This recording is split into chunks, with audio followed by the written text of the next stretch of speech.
జై జై బాబా అండి. ప్రెజెంట్ మనం ప్రీతమని అవతార పురుషుడైన దైవీ మానవుడైన పుట్టినరోజు వేడుకల సంబరాల్లో ఉన్నాం. చాలా రోజుల నుంచి ఆ వేడుకల్లో పాల్గొంటున్నాం. ఆయన ప్రేమాశీస్సులు పొందుతున్నాం. ప్రేమికులందరం కూడా ఆనంద పరవశులమవుతున్నాం. ఈ అద్భుత రోజులలో ఈరోజు మనం ఆ పుట్టినరోజు గురించే అది 1964 సంవత్సరంలో బాబా 70వ పుట్టినరోజు నాడు ఒక సందేశం ఇచ్చారు. ఆ సందేశాన్ని ఒక్కసారి తలుచుకుని, అసలు భగవంతుడు కిందకి దిగి వచ్చి ఎలాంటి సహాయం చేస్తాడు అన్న ఒక కథ కూడా తెలుసుకొని, ఆ తర్వాత ఈ 25 ఫిబ్రవరి ఎంతటి సుదినమో అని చెప్పి 'అవతార్ మెహర్‌లో' రాశారు చాలా అద్భుతంగా. అంటే ఆ 25వ తారీఖు ఎంత పవిత్రమైన తారీఖు అన్నది కూడా మనం తెలుసుకుందామండి ఈరోజు. బాబా 1970లో మానవాళికి ఒక సందేశం ఇచ్చారు. ఆ సందేశం ఏంటంటే, భగవంతుని ప్రేమించడమే జీవితం యొక్క లక్ష్యం. భగవంతుడితో ఐక్యమవడమే జీవితం యొక్క గమ్యం. ఈ గమ్యాన్ని చేరడానికి తిరుగులేని అతి శీఘ్రమైన మార్గం నన్ను ఎక్కువగా, మరింత ఎక్కువగా ప్రేమిస్తూ, నా కొంగును గట్టిగా పట్టుకుని ఉండడమే. అన్ని మార్గాలు నావే అంటున్నారు బాబా. చివరికి అన్ని మార్గాలు నన్నే చేరతాయి. కానీ అన్నిటికంటే దగ్గర దారి అంటే ఎట్టి మార్గము లేనట్టి స్వీయ నాశనాన్ని కలిగించే మార్గం ఏమిటి అంటే ప్రేమను కలిగి ఉండడమే అంటున్నారు బాబా. అంటే మానవుడి యొక్క లక్ష్యాన్ని, గమ్యాన్ని తెలియబరుస్తూ నన్ను అధికాధికంగా ప్రేమించండి. కానీ చాలా మార్గాలున్నాయి భగవంతుడి దరి చేరే మార్గాల్లో. కానీ సులువైన మార్గం ప్రేమ మార్గం అంటున్నారు బాబా ఈ సందేశం ద్వారా. యుగయుగాలుగా శాంతి మరియు ఆనందాన్ని పొందడానికి మానవుడు తీవ్రంగా పోరాడుతూనే ఉన్నాడు. ఈ పోరాటమే మానవుణ్ణి సంక్షోభంలోనికి, దుఃఖంలోనికి నెట్టివేస్తుంది. శాంతి మరియు ఆనందం ఆ విధంగా పోరాటం చేసి సాధించవలసినవి కావు అంటున్నారు బాబా. అంటే ప్రతిదానికి మనం ఫైట్ చేస్తూ ఉంటాం. ఈ ఫైట్ ఎలా జరగాలి? చాలా తీవ్రంగా పోరాడుతూ ఉంటాం. ఇదేమవుతుంది సంక్షోభం అంటే ఒక సంశయంలోకి, దుఃఖంలోకి నెట్టేస్తుంది తప్ప, దీనివల్ల శాంతి, ఆనందం సమకూరదు అని చెప్తున్నారు బాబా. శాంతి మరియు ఆనందం ఆ విధంగా పోరాటం చేసి సాధించవలసినవి కావు. అవి ఎలాగంటే, తన అంతరంగంలోనే వాటిని కనుగొనాలని తెలుసుకున్నప్పుడు, మానవుడు ఆ పోరాటానికి స్వస్తి పలికి అంటే బాహ్య పోరాటానికి స్వస్తి పలికి తనను తాను అలాగే ప్రపంచంతోనూ శాంతిగా వ్యవహరిస్తాడు అంటున్నారు బాబా. నేను మొత్తం మానవాళి అంతటి కోసం అవతరించినప్పటికీ, నేను భూమి మీద ఉన్నప్పుడు నన్ను ప్రేమించిన వారు అదృష్టవంతులు అని ఈ 70వ జన్మదినోత్సవ సందర్భంగా 1964లో బాబా ఇచ్చిన సందేశం అండి. ఈ సందేశ సారాంశం మొత్తం మనకి అవతారుడు ఎందుకు వస్తాడు కిందకి దిగి, ఆయన చేసే పనేమిటో మనకు అవగతం అయిపోయి ఉండాలి ఈ పాటికి. ఏమని చెప్తున్నారు? మానవుడి లక్ష్యం, గమ్యం భగవంతుల్లో ఐక్యమవడం, భగవంతుని ప్రేమించడమే. ఇలాంటి ఈ ఈ గమ్యం అంటే అలాంటి గమ్యాన్ని చేరాలంటే శీఘ్రమైన దారి ఉంది. కానీ చాలా దారులు ఎన్నుకుంటారు. అంటే పూర్వకాలంలో తపస్సులు, యజ్ఞాలు, యాగాలు, వ్రతాలు ఇవన్నీ ఉన్నాయి. కానీ ఇప్పుడు ఈ కలియుగ అవతారుడైన అవతార్ మెహర్ బాబా ఈ సిలబస్‌ని మార్చేసి ప్రేమ మార్గం ఏదైనా సాధించవచ్చు. కాబట్టి సులువైన మార్గం ప్రేమ కలిగి ఉండడమే అంటున్నారు. ప్రేమ కనుక ఉంటే అన్నీ వచ్చి కూర్చుంటాయని కూడా బాబా చెప్తున్నారు. కానీ మానవుడు ఏం చేస్తాడంటే యుగయుగాలుగా అని రాస్తున్నారు. ఈ శాంతి, ఆనందాన్ని పొందడం కోసం కొంతమంది ఏం చేసేవారు అరణ్యాలకెళ్ళిపోయేవారు. సన్యసించేసేవారు. రాకపోతే గొడవలు పడేవారు. మత యుద్ధాలు, ఈ దేవుణ్ణి పొందడం కోసం మత యుద్ధాలు ఇవన్నీ జరుగుతూ ఉండేవి. కానీ ఈ సంక్షోభం ఏమవుతుందంటే ఈ దుఃఖంకే కారణమవుతుంది తప్ప సమస్యని పరిష్కరించదు. అంటే నీ జీవిత లక్ష్యాన్ని, గమ్యాన్ని దరికి చేరనివ్వదు. నువ్వు ఎప్పుడైతే బహిర్గతంగా అది మానేసి అంతర్గతం అందుకే హృదయ ద్వారాలు తెరవండి. నీ ఊపిరి కన్నా దగ్గరగా ఉన్నాను. నా సనాతన దేవాలయం నీ హృదయమే. నేను భౌతికంగా దూరమైన మానవ ప్రేమికుల హృదయాలలో కొలువై ఉండడానికెళ్ళాను. ఇవన్నీ బాబా చెప్పడానికి గల కారణం ఏంటంటే, అంతర్గతంగా నువ్వు తెలుసుకోగలిగితే నువ్వు కూడా భగవంతుడివే అని చెప్పారు బాబా. కాబట్టి తనతో తాను అలాగే ప్రపంచంతోనూ శాంతిగా వ్యవహరిస్తాడు. నేను మొత్తం మానవాళి అంతటి కోసం అవతరించినప్పటికీ, నేను భూమి మీద ఉన్నప్పుడు నన్ను ప్రేమించిన వారు అదృష్టవంతులు అంటున్నారు. ఎందుకంటే ఈ అవతారంలో బాబా ఉన్నప్పుడు అంటే ఈ అవతారం ఉన్నప్పుడు పట్టుకుంటే కనుక చాలా సులువైపోతుంది భగవంతుని చేరడంలో. బాబా అందుకే భగవంతుని ప్రేమించిన ఎట్లు, 'my wish', 'Meher Baba's calling', 'highest of the high' అంటూ చాలా సందేశాలు ఇవన్నీ కూడా అవతారుడుగా ఆయన వారధైపోతాడండి భగవంతుడికి, సాధకుడికి. ఇలా వారధి ద్వారా అంటే సందేశాల ద్వారా సూచించి, ఆచరించి ఒక వారధిని నిర్మిస్తాడనమాట. దానివల్ల ఎప్పుడైతే 2 చేతులతో గట్టిగా అవతారుడు కొంగు పట్టుకుంటాడో, ఆ వారధి మీద సులువుగా నడుచుకుని వెళ్ళిపోతాడు. కళ్ళకు గంతలు కట్టి తీసుకెళ్ళిపోతానన్నది దానికి కారణం కూడా అదే. ఆయన వారధిగా ఉండి సాధకుడిని భగవంతుడిలో ఐక్యమయ్యే వరకు అది బాధ్యతగా తీసుకుంటాను అన్నారు బాబా. కాబట్టి ఈ 1964 సంవత్సరం 77 సందర్భంగా బాబా ఇచ్చిన సందేశం అది. మానవుని జీవిత లక్ష్యం భగవంతుని ప్రేమించడం, జీవిత గమ్యం భగవంతునితో ఒకటవడం. ఆ గమ్యాన్ని చేరడానికి అతి దగ్గర దారి ప్రేమ మార్గం. భగవంతుణ్ణి అధికాధికంగా ప్రేమించడం ద్వారా ఆయన కొంగును గట్టిగా పట్టుకుని ఉండాలి. మానవుడు అనుసరించే వివిధ మార్గాలు, ధ్యాన సాధనలు, యోగ సాధనలు మొదలగు అన్నీ చిట్ట చివరకు చేరుకునే గమ్యం ఆ ఏకైక భగవంతుని దరికే. నదులు ఏ దిశలో ప్రవహించినా, ఏ దారులు గుండా పయనించినా అవి చివరకు కలవవలసింది సాగరంలోనే. అంటే మనకు ఆ ధ్యాన సాధనలు అవన్నీ ఒట్టివేమీ కాదు. కానీ కష్టసాధ్యమైపోతుంది. ఎందుకంటే చాలా స్పీడ్ అయిపోయింది. మానవుడు కూడా చాలా బిజీ అయిపోయాడు. అలా యజ్ఞాలు, యాగాలు చేస్తానంటే అది చేరతారు గమ్యం. కానీ చాలా టైం పట్టేస్తుంది అంటున్నారు బాబా. మానవునికి, భగవంతునికి మధ్య అడ్డుగా ఉండేది మానవుల్లోని పరిమితమైన అహమే అంటున్నారు. ఆ పరిమిత అహం అనే తెర నాశనం కావాలంటే భగవంతుని ఎడల ప్రేమ ఒక్కటే మార్గం. ఆ ప్రేమ మానవుల్లోని అహాన్ని క్రమంగా దహించి వేస్తుంది అంటున్నారు బాబా. అంటే నేను, నా కొరకు, నాది అదే కదా బాబా అంటారు. ఇన్నాళ్ళు నువ్వు చేసిన పనిని మానేసి కొత్తగా చేయవలసిందేం లేదు. ఇన్నాళ్ళు నీ కోసం చేస్తున్న పనులన్నీ ఆపేసి ఇప్పుడు పరుల కోసం చెయ్యి అంటారు కదా బాబా. అంటే ప్రేమ కలిగి ఉండడం అండి. అంటే మన సుఖం మానేసుకుని మనకు నష్టమైనా కూడా ఇతరుల లాభం కోరడం అంటే అక్కడ ప్రేమ కలిగి ఉంటేనే ఆ పని చేయగలగడం కనుక బాబా అందుకే ప్రేమ కలిగి ఉండు అంటున్నారు. ఇక్కడ కూడా బాబా ఏమంటున్నారు? మానవుల్లోని పరిమిత అహమే అడ్డు వేస్తోంది. ఇదేమవుతుంది? ఈ పరిమిత అహంకరక నాశనం కావాలంటే భగవంతుని ఎడల ప్రేమ ఒక్కటే మార్గం అంటున్నారు. ఆ ప్రేమ మానవుల్లోని అహం క్రమంగా దహించి వేస్తుంది. మానవుడు ఈ మాయా ప్రపంచంలో కోర్కెలు తీర్చుకోవడం ద్వారా శాంతిని, ఆనందాన్ని పొందాలని నిరంతరం ప్రయత్నిస్తూనే ఉన్నాడు. ఆ ప్రయత్నాలు అతనికి శాంతిని, ఆనందాన్ని ఇవ్వడానికి బదులు అతనిని సంక్షోభంలోనికి, దుఃఖంలోనికి నెట్టివేస్తున్నాయి. అంటే మనం కంఫర్ట్స్ అనుకున్నవన్నీ కూడా భగవంతుని దరి చేర్చలేవు అంటున్నారు. అంటే నా సుఖం, నా కంఫర్ట్ బోలెడు డబ్బు గడించేస్తే శాంతి వచ్చేస్తుంది.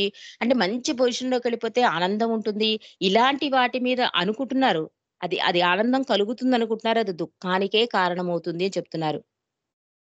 కాబట్టి మానవుడు ఈ మాయా ప్రపంచంలో కోర్కెలు తీర్చుకోవడం ద్వారా శాంతిని, ఆనందాన్ని పొందాలని నిరంతరం ప్రయత్నిస్తూనే ఉన్నాడు.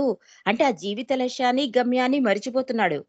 ఆ ప్రయత్నాలు అతనికి శాంతిని, ఆనందాన్ని ఇవ్వడానికి బదులు అతనిని సంక్షోభంలోనికి, దుఃఖంలోనికి నెట్టివేస్తున్నాయి. శాంతి, ఆనందం పోరాడి సాధించేవి కావు అంటున్నారు బాబా. మానవుడు ఎప్పుడైతే తన దృష్టిని మాయా ప్రపంచం వైపు నుండి భగవంతుని వైపు మరల్చుకుంటాడో, అప్పుడు తన అంతరంగంలోనే శాంతి, ఆనందాలను కనుగొంటాడు. అంటే మనందరికీ తెలుసు. ఒక వజ్రాల వ్యాపారి ఉంటాడు. ఒక దొంగ ప్రయాణాలు చేస్తూ ఉంటారు. చిన్న కథది. చాలా అద్భుతంగా హృదయంలో ఉన్న భగవంతుడిని మనం బయట వెతుకుతున్నామని చెప్తుంది ఆ కథ. ఆ వ్యాపారిని వెంబడిస్తాడు దొంగ. అతని దగ్గరున్న వజ్రాలు దొంగిలించేయాలని. ఎంత ప్రయత్నించినా, ఎన్ని ప్రయత్నాలు చేసినా ఆ దొంగకి దొరకదు. ఆఖరికి దొంగ అతని పాదాల మీద క్షమాపణ వేడి, నేను ఇన్నాళ్ళు నీకు స్నేహితుడినంటూ నీ పక్కన చేరాను. కానీ నీ వజ్రాలను దొంగిలించడానికే నీతో స్నేహం చేశాను అంటే అప్పుడు చెప్తాడు వ్యాపారి.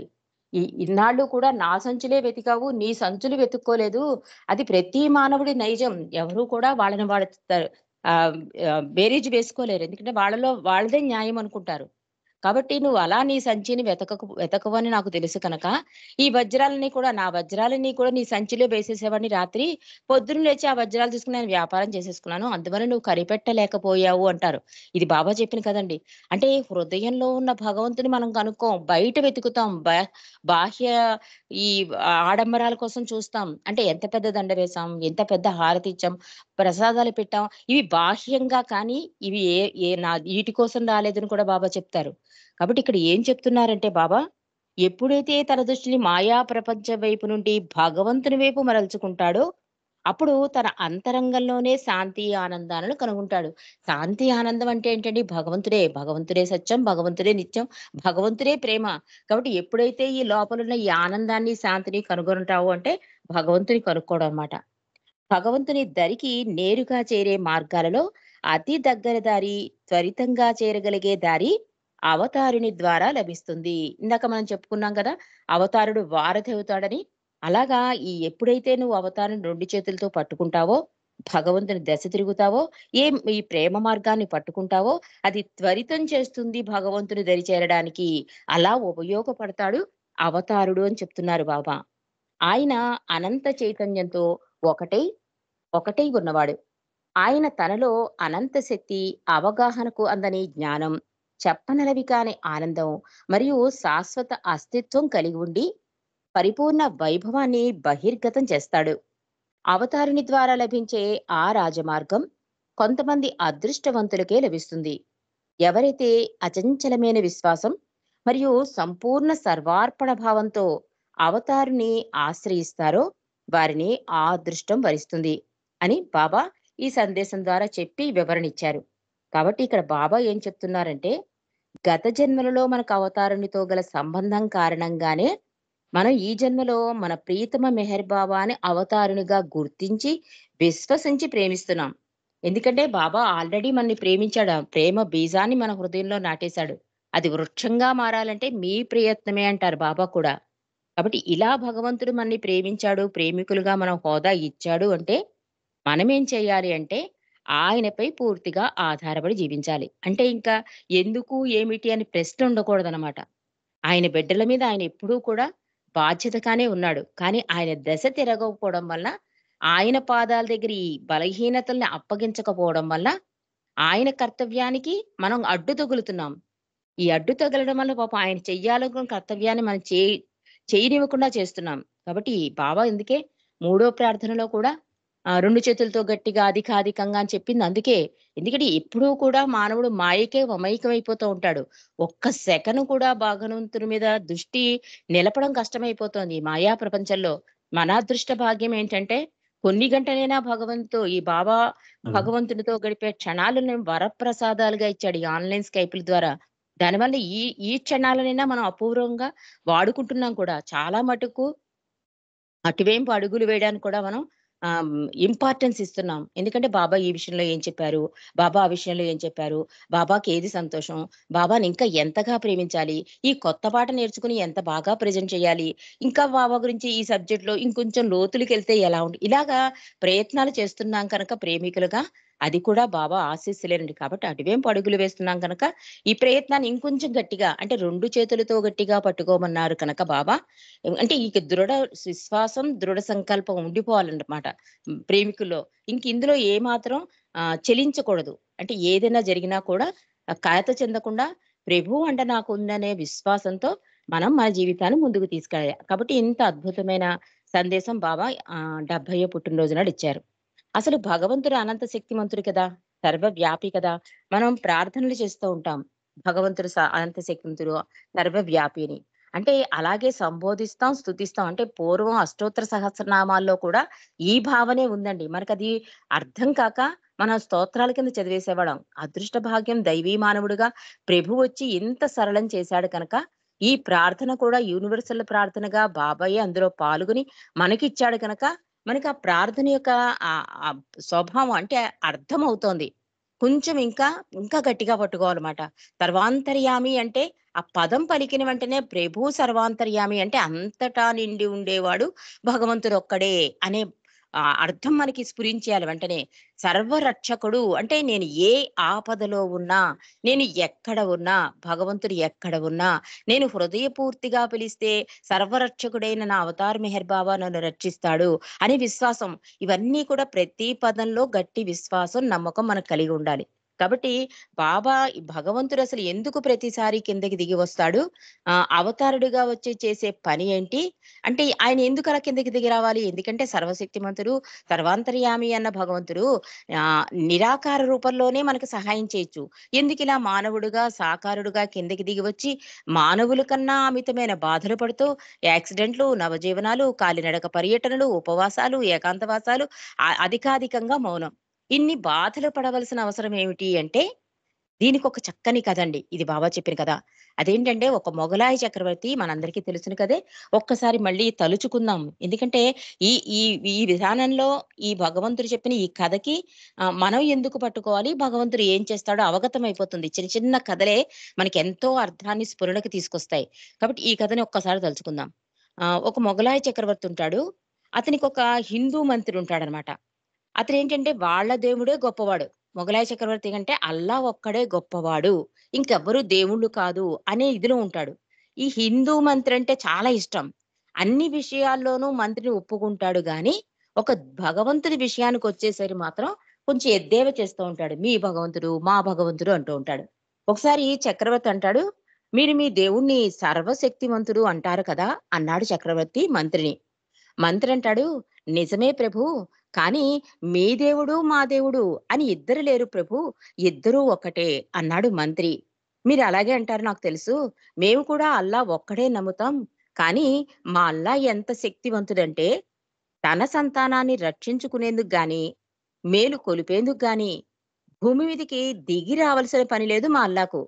తను ఉన్న చోటు నుంచే సం సంకల్ప మాత్రంతో సృష్టినంతటిని నియంత్రించగల శక్తి సామర్థ్యాలున్నవాడు మా అల్లా. ఆయనకు ఈ భూమి మీదకు దిగి రావాల్సిన అవసరం లేదు. కానీ మీ దేవుడు ఈ సృష్టికి సహాయం చేయాలన్నా, మేలుకొల్పాలన్నా కిందకి దిగి రావాల్సి వస్తోంది. దీని అర్థమేంటి? మీ దేవుడు మా అల్లా కన్నా తక్కువ శక్తి సామర్థ్యాలు ఉన్నాడని అర్థమా? అంటున్నాడు చూడండి. అంటే ఆయనకెప్పుడూ కూడా వాళ్ళ దేవుడు వేరు, మన దేవుడు వేరు అని అది ఉండిపోయింది.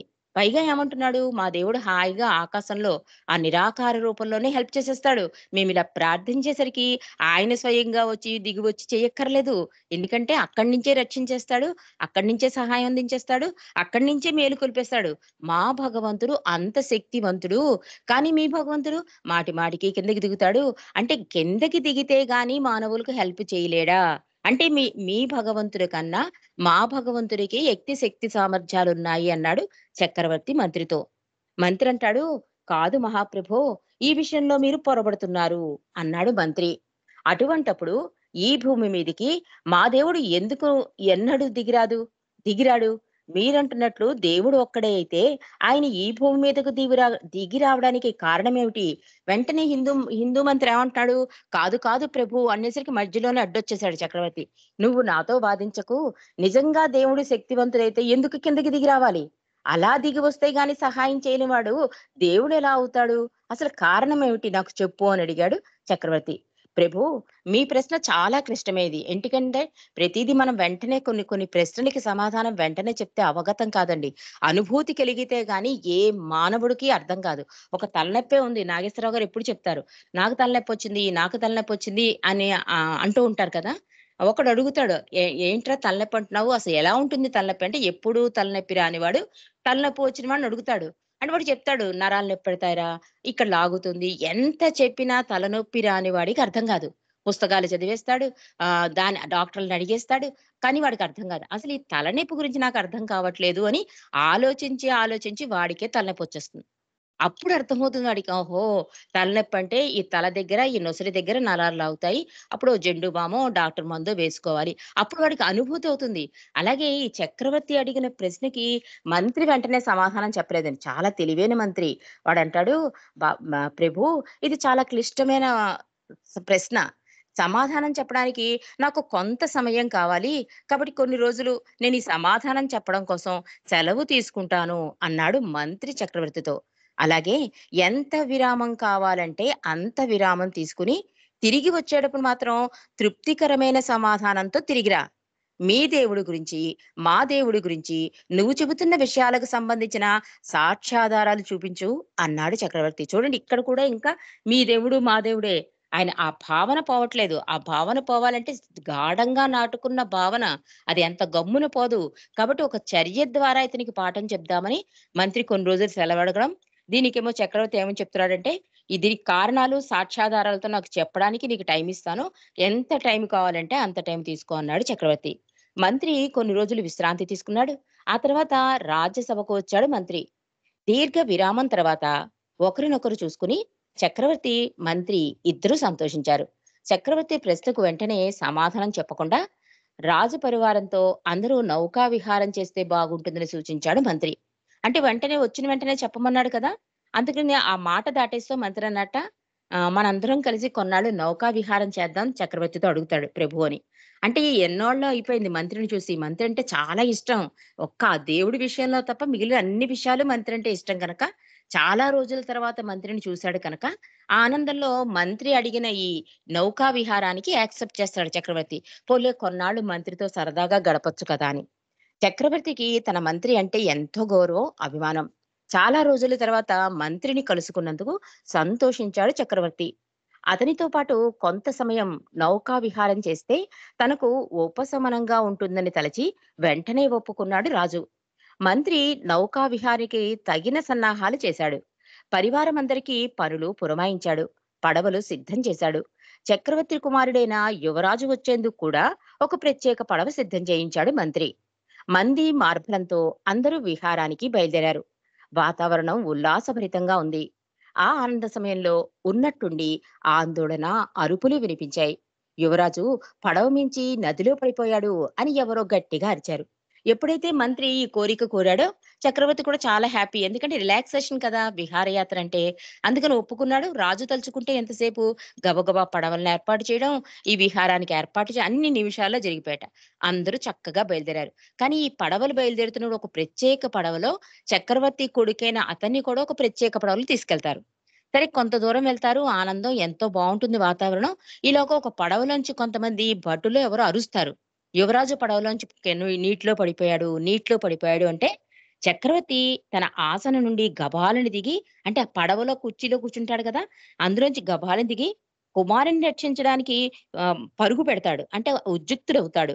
రాజ దుస్తులను తొలగించసాగాడు. మంత్రి చక్రవర్తిని వారించాడు. ఎప్పుడైతే కుమారుడు నీళ్ళల్లో పడిపోయాడన్నాడో, ఇంక చక్రవర్తి సర్వాన్ని మర్చిపోయాడు.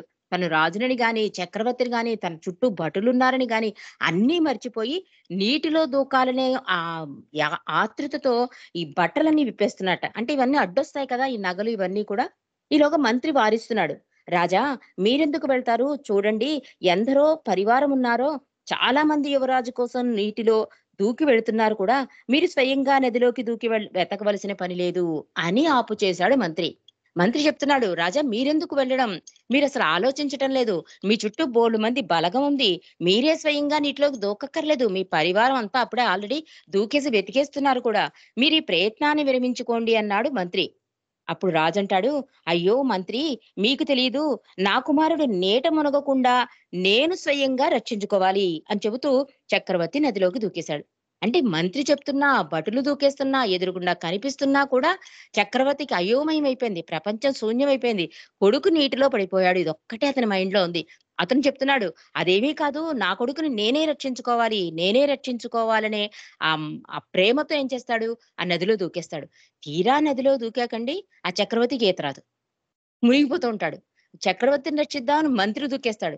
మంత్రిని, చక్రవర్తిని రక్షించడానికి భటులు దూకేస్తారు. మొత్తానికి ఎలాగైతేనే ఒడ్డుకు తీసుకొస్తారు చక్రవర్తిని, మంత్రిని, భటులు. అప్పుడు చక్రవర్తి ఇంకా నీటిలోంచి బయటికి తీసుకొచ్చినా కూడా, నా యువరాజు ఎక్కడా? ఎక్కడా? అని ఆందోళనతో గట్టిగా అరుస్తున్నాడు చక్రవర్తి. మంత్రి ప్రశాంతంగా, క్షమించండి రాజా, అసలు యువరాజు పడవలో లేడు చెప్పాడు మంత్రి. అంటే ఎంత కంగారు పడిపోతున్నాడు. అంత సర్వాన్ని మర్చిపోయి ఒక పిచ్చివాడిలాగా, నా నా యువరాజేడి, నా కొడుకేడి అని అడుగుతుంటే మంత్రి చెప్తున్నాడు, క్షమించండి రాజా, మీ యువరాజు అసలు పడవలోనే లేడు. అంటే అబద్ధం చెప్తున్నావు మంత్రి, యువరాజు నా పడవలో నేను చూశాను అన్నాడు ఆర్దుదగా రాజు. అంటే ప్రస్తుతం అతన్ని శాంతపరచడం కోసం అబద్ధమాడుతున్నాడు మంత్రి అనుకుని, రాజు చెప్తున్నాడు, "నువ్వు అబద్ధమాడుతున్నావు. నేనే నా కళ్ళతో నా కొడుకుని చూశాను. నువ్వెందుకు అబద్ధమాడుతున్నావు?" అన్నాడు రాజు మంత్రితో. "రాజా క్షమించాలి. యువరాజు విహారానికి రానేలేదు. మీరు చూసింది యువరాజుని పోలిన మైనపు బొమ్మను మాత్రమే. మీరడిగిన ప్రశ్నకు సమాధానం చెప్పడం కోసం ఇదంతా చేయవలసి వచ్చింది" నెమ్మదిగా వివరించాడు మంత్రి. "క్షమించాలి రాజా. మేమసలు యువరాజుని విహారానికే తీసుకురాలేదు. మీరు ఆ పడవలో, ఆ ప్రత్యేక పడవలో చూసింది మైనపు బొమ్మ. అదేంటి యువరాజుని పోలిన మైనపు బొమ్మ. అది నీళ్ళలో పడింది మహారాజా" అని చెప్తున్నాడు. ఇదంతా చేయడానికి కారణం మీరు నన్ను అడిగిన ప్రశ్నకు సమాధానం అంటున్నాడు మంత్రి. మీరంటుందేమిటి? నా ప్రశ్నకు సమాధానమేమిటి? అది కూడా మర్చిపోయాడు చక్రవర్తి. అప్పుడు మంత్రి రాజుని శాంతపరిచి, "మీరు మహారాజు, రాజా మీరు అర్థం చేసుకోండి పరిస్థితిని. మీరు మహారాజు. మీరు చిన్న సైగ చేస్తే లక్షలాది మంది జనం నదిలో దూకి యువరాజుని రక్షిస్తారు. అయినా మీకు నమ్మకం లేదు. మీరే మీ కొడుకుని స్వయంగా రక్షించుకోవాలని నదిలోకి దూకారు. మీ స్వహస్తాలతో మీరు మీ కుమారుణ్ణి నదిలో మునగకుండా కాపాడుకుంటే తప్ప మీకు తృప్తి, ఆనందం, మనశ్శాంతి కలగదు కదా! ఎందుకంటే మీ కుమారునిపై మీకు గల ప్రేమ అలా చేసింది" అన్నాడు మంత్రి. ఎంత అద్భుతమైన పరిష్కారాన్ని, అంటే భగవంతుడు ఎలా చేయిస్తాడు, ఎలా రక్షిస్తాడు అని చక్రవర్తికి అర్థమవడం కోసం ఎంత అద్భుతమైన చర్య మంత్రి చేశాడో చూడండి.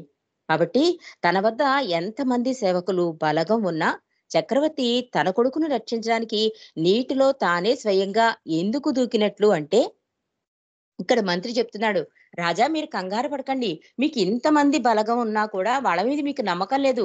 ఆ నమ్మకం లేకపోవడానికి గల కారణం ఏంటి? మీకు మీ కొడుకు మీద ఉన్న అపార ప్రేమ. ఈ అపార ప్రేమ అవుతుంది. ఇంత అంటే సైనికులు ఇంతమంది బలవంతులున్నారు, మంత్రి ఉన్నాడు. ఇంతమంది బలవంతులు, అంటే బలవంతులైన వాళ్ళు మీ చుట్టూ ఉన్నా కూడా మీరు ఎంతో అసహనంతో మీ కొడుకు మీద ప్రేమతో మీకు ఈత రాకపోయినా కూడా నీటిలో దూకేశారు. కాబట్టి మీ ప్రేమ అలాంటిది" అని చెప్తున్నాడు. చెప్తూ ఇక్కడ ఏం చెప్తున్నాడంటే మంత్రి, చక్రవర్తికి, అంటే మీకు మీ కొడుకుపై నా సహజమైన ప్రేమ అలా చేయించింది. అలాగే ఈ సృష్టిలోని జీవరాశులన్నీ భగవంతుని బిడ్డలే. సృష్టిలోని తన బిడ్డలకు సరైన మార్గంలో నడిపించడానికి వారిపైన ఆయనకున్న అపారమైన ప్రేమ, అవ్యాజమైన ప్రేమయే భగవంతుణ్ణి స్వయంగా మానవ రూపం ధరించి మన మధ్యకు వచ్చేటట్టు చేస్తుంది. అంటే నిరాకార స్థితి నుండి ఆ పని ఆయన చేయలేక కాదు ప్రభు. మానవాళి మీద ఉన్న అపారమైన ప్రేమే కారణం. హిందువులు దానిని అవతారంగా భావిస్తే, మహమ్మదీయులు ఆయనని ప్రవక్తగాను, క్రైస్తవులు ఆయనని దేవుని కుమారిగాను, అంటే మెస్సయ్యగా విశ్వసిస్తారు. భగవంతుని గురించిన మాటల ద్వారా చెప్పడంలో తేడాలున్నాయి గాని వాటి అర్థం ఒకటే అన్నాడు మంత్రి. ఎంత అద్భుతంగా ఈ కథ ద్వారా భగవంతుడు ఎందుకొస్తాడు, ఏం చేస్తాడు, ఆయన లక్ష్యంగా ఆయన కర్తవ్యం ఏమిటి, ఆయన బాధ్యత ఏంటి, ప్రేమ ఎందుకలా ఆయన కిందకి దిగేలా చేస్తుంది, ఇవన్నీ ఒక అనుభవం ద్వారా చక్రవర్తికి తెలియజేశాడండి. అలాగే భగవంతుడు కూడా, నువ్వైతే నీ కొడుకు మీద అపారమైన ప్రేమతో ఎవ్వరిని మీద విశ్వాసం చూపించకుండా నీ విశ్వాసం మీదే నీకు నమ్మకం కలిగి నువ్వు నీటిలో దూకేసావు. నీకు ఈత రాకపోయినా కూడా నీ కొడుకుని నువ్వే రక్షించుకోవాలనుకున్నావు. అలాగే భగవంతుడు కూడా ఈ సృష్టిలోని సకల జీవరాశులు తన బిడ్డలుగా భావించి, ఆ బిడ్డల్ని తానే స్వయంగా రక్షించాలనే బాధ్యతని కర్తవ్యంగా తీసుకుని, నిరాకారుడైన భగవంతుడు మానవుడిగా కిందకి దిగి వస్తాడు. అలా వచ్చిందే అవతారం. బావకుడు చెప్తారు కదా! దాన్నే అవతారం అంటారు. ఆ అవతారం ఏంటి? దేశ కాలమాన పరిస్థితులను బట్టి ఒకసారి ప్రవక్తగా, ఒకసారి మహమ్మద్‌గా, ఓసారి క్రీస్తుగా, ఓసారి రాముడుగా, కృష్ణుడుగా, బుద్ధుడిగా ఇలా వస్తూ ఉంటాడు. కాబట్టి భగవంతుడు ఒక్కడే.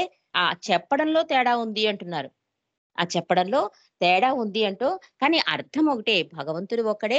అవతారాలు దేశకాలమాన పరిస్థితులు బట్టి ఆహ్, తేడాగా ఉంటాయి. అంటే వ్యత్యాసం ఉంటుంది. అంటే రాముడిగా వచ్చినప్పుడు కృష్ణుడు గురించి చెప్పలేదు.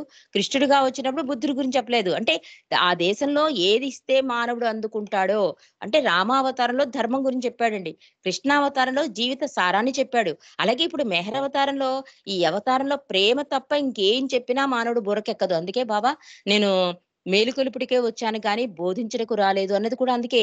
మౌనం కూడా అందుకే. ఎందుకంటే మానవులు పెడచెవిని పెడుతున్నారు. ఎప్పుడూ కూడా గతించిన కాలాన్ని పూజిస్తారు. వర్తమానాన్ని విస్మరిస్తారు. ఫ్యూచర్ కోసం ఎదురు చూస్తారు. ఎప్పుడంతే రామావతారంలో కూడా రాముడున్నన్నాళ్ళు అపహాసం చేశారు. ఈయన భార్యను ఎత్తుకుపోయాడు. ఈయన అడవులకెళ్ళిపోయాడు. రాజ్యమేలే అని అపహాసం చేశారు. వెళ్ళాక ఏం చేశారండి? ఆయన వెళ్ళాక గుడులు కట్టి భజనలు చేశారు. ప్రతి అవతారంలోనూ ఇలాగే జరుగుతుంది. మానవులలో మార్పు రానంత వరకు అన్నారు. నేనిలా కిందకి దిగి రావలసిందే అని బాబా చెప్పారు. కాబట్టి భగవంతుడు ఒక్కడే. ఆయనకు తారతమ్యాలు లేవని తెలుసుకున్నాడు చక్రవర్తి. ఏ రూపము లేనివాడు ఒక రూపం ధరించడం మానవాళి మీద ఉన్న అపారమైన ప్రేమే కారణమని గ్రహించాడు చక్రవర్తి.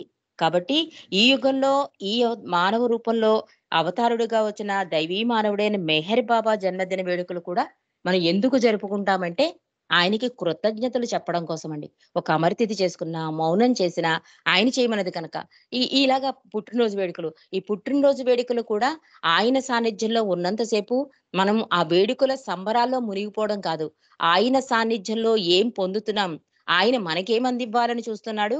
మన ప్రేమను ఆయనకి ఎలా అందివ్వాలి? అంటే మనం ఏ రకంగా ఆయన సంతోషాన్ని కోరాలి, ఆయన కంఫర్ట్‌ని కోరాలి, ఆయనకి ఇబ్బంది కలగకుండా ఇరిచ్చి అదే అంటాడు.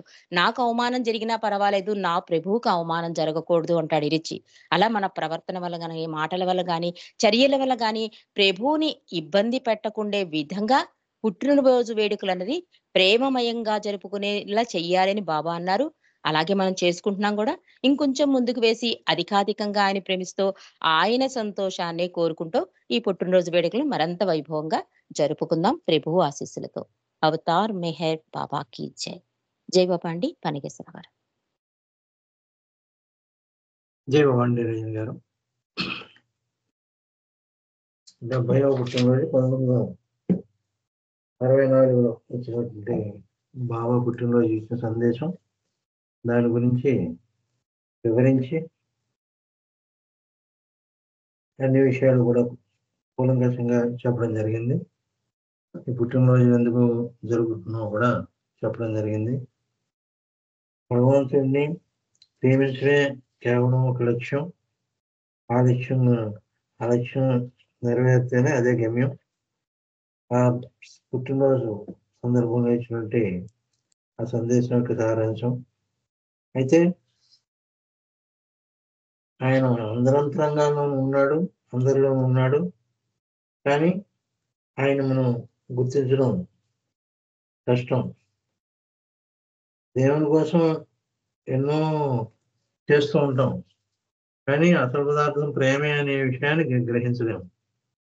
ఆ ప్రేమకే ఈ అవతారంలో ముఖ్యంగా ఇప్పుడు ప్రస్తుత అవతారంలో మెహర్ బాబా ప్రేమకే చాలా ప్రాముఖ్యం ఇచ్చారు.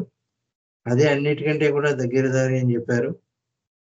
ఆ దారిని మనం అనుసరించాలి. ఆ ప్రేమ మార్గాన్ని మనం అనుసరించాలి. అలా అనుసరించుకుంటూ పోతే మనకే తెలిసిపోతుంది. మనకు అనుభవనీయం అవుతుంది. ఎవరికి చెప్పక్కర్లేదు. ఆ ప్రేమ మార్గాన్ని ఆయన చెప్పినట్టుగా మనం అనుసరించుకుంటూ పోతే మన జీవితమే అందరినీ కూడా ప్రేమించుకుంటూ పోతే, శత్రువుని కూడా ప్రేమించమన్నారు బాబా. అంత విలువైంది. కానీ ఇది చెబితే కాదు. మనం ప్రేమని వల్లించినా కూడా అది కాదు. కేవలం ఆచరణలో పెట్టినప్పుడు ఆ ప్రేమ తత్వం ఏదో మనకి గ్రహించుకుంటాం ప్రతి మానవుడు కూడాను. అయితే గత జన్మలో అవతారుడుగా వచ్చారు. ఆయన వచ్చినప్పుడల్లా కూడా ఏదో ఒక సందేశం ఇచ్చి భక్తి మార్గం ఏదో ఒకటి చెప్తూనే ఉన్నారు. కానీ అన్నిటికంటే కూడా విలువైంది ఈ ప్రేమ అవతారం ఇప్పుడు ప్రస్తుతం ఉన్నది. ఎందుకంటే లవ్ పెర్సానిఫైడ్ అని చెప్పారు కాబట్టి ప్రేమే ఆయన, ప్రేమే వ్యక్తీకరించబడింది. ప్రేమ ఎలా ఉంటుంది అంటే, ఆ దివ్య ప్రేమ ఎలా ఉంటుందంటే మెహర్ బాబా రూపంలో ఉంటుంది అంతే. అందుకని అంత కరుణామయుడు కాబట్టి ఆ ప్రేమ గురించి ఆయన వచ్చి మానవాళందరికీ కూడా ఈ సందేశాలు ఇచ్చి చెప్పడం జరిగింది.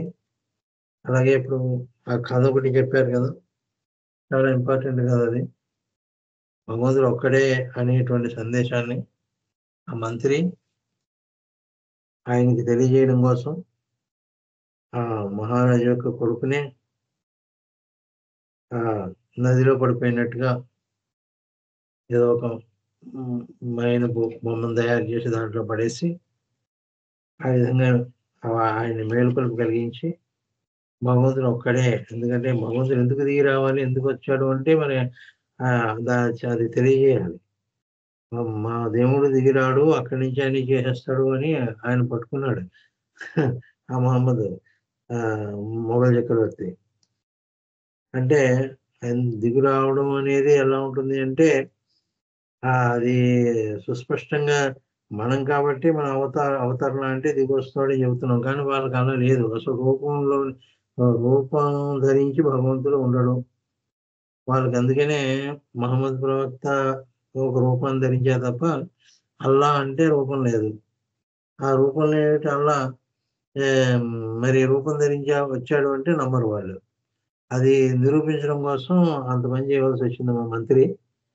అప్పుడు ఆయనే స్వయంగా నదిలోకి దూకేసే పరిస్థితి ఎందుకు వచ్చిందో ఆయనకి ఆయనే తెలుసుకునేటట్టుగా మంత్రి చేశారు.